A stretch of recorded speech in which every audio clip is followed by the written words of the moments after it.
The white pieces in game 2, of course, Duda will have the white pieces, a total of 4 games to decide the match. And here we go, the finals has started. Yeah, the end of the 2021 season, it is imminent now because the games have started. It's a Queen's Pawn opening from Magnus Carlsen. Will we see the Queen's Gambit? Will we see the Nimzo Indian defence? It's the Queen's Gambit. What a way to end the tour finals. Yeah, with the Queen's Gambit, especially after the year we've had. Yeah, but OK, here we have an unusual move because after pawn takes pawn, well, knight takes pawn was on the board. Not the most common move. No, but a trendy one, the semi-Tarash defence.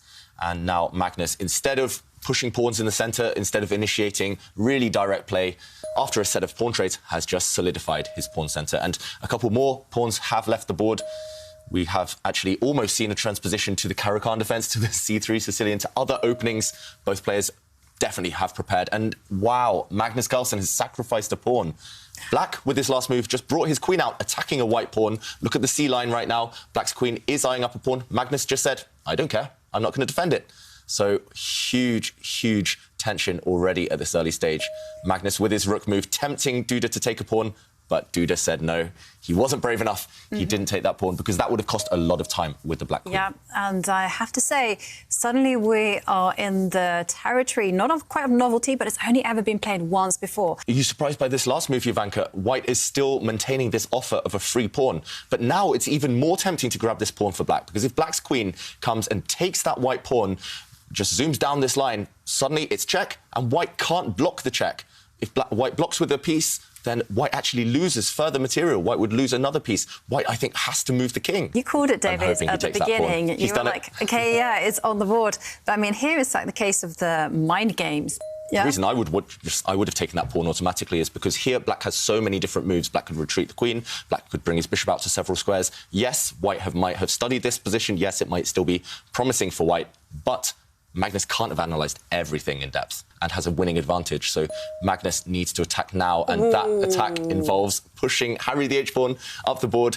Already? Yeah, pushing this h-pawn. That means that Magnus actually wants to develop his rook in the corner. That white rook wants to shift it up the board. White's not going to castle anymore, so the rook is not going to come towards the centre of the board. It's going to lift itself up and shift across. And this is really creative. This is a unique position, as Jovanka mentioned. OK, Duda, castles kingside. Meanwhile, Magnus has chosen one of the candidate moves that we were discussing. White has lifted up his rook. So not the traditional way we see a rook develop itself, but from here, the rook could just swing across one square, maybe, eye up the black king. Also, indirectly, there are threats against black's queen right now. Bishop takes pawn, check, and invite the king to take a step forward. So right now, black has moved his knight to the side. If he hadn't done this, for example, if he just pushed a pawn, then we would have seen white play bishop takes pawn, check. And after the king recaptures, the knight would jump out the way. And now we see why white's rook positioned itself on the third rank. It's eyeing up the black queen. This would have been a deadly discovered attack. Black's knight is a bit stuck, and now white has taken the opportunity to leap into the centre. And again, look at this, an X-ray vision attack against the black queen. Again, a huge threat now. Black has to move this queen away, because if he doesn't, if Duda gets careless, then suddenly bishop takes pawn, check, would win the black queen. So Duda right now has to avoid this trap. He has to retreat this queen away in this direction or in this direction if he wants to save the game. And he retreats to the edge of the board. Actually, right now, there might be a direct way forward, a direct continuation. First, Magnus starts by bringing his rook across. Very sensible. That rook already is making the black king feel very uncomfortable. Of meeting white's threats. Because if you touch your knight, then suddenly the queen will come forward. So you don't want to be doing that. OK, so he sidesteps with his king into the corner. And Magnus immediately developing his bishop. Look at this. White's knight in the centre of the board is beautiful. It's imperious. It's dominating everything. That's what you defined as an octo-knight, Jovanka, controlling 8 great squares. Now, look at the 2 white bishops. The white light-squared bishop pointing towards the black king. This dark-squared bishop now about to remove black's best defender, the knight.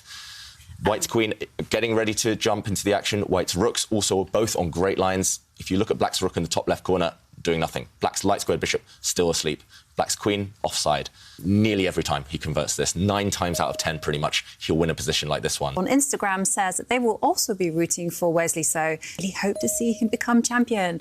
OK, and the queen has moved. But first, Jovanka, White did sacrifice a piece. White gave up his bishop.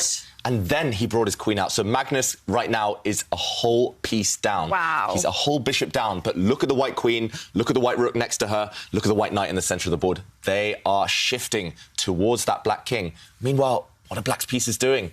I don't see that black queen ever rejoining the action in time. White's big threat in the current position is actually to just shift the white queen up one square and then go for that weak black pawn on the H-line in front of the black king. That pawn is defenseless.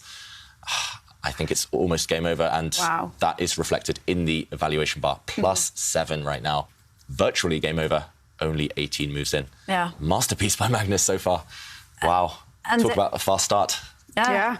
And if I'm going to blame something, I think it would be capturing that pawn that was offered. I mean, it was just the continuation was perhaps a little bit too precise for Duda to navigate. Yeah, I think he should have taken it. I'm glad he took it just from a spectator's point of view. It's really instructive to show that, OK, you can give up pawns, and the time that it takes your opponent to steal these pawns gives you enough time to attack. But oh, wow, OK, just as I say that, we do see a result, I think. Jan-Christoph Duda has resigned after only 18 moves. Magnus Carlsen wins the game.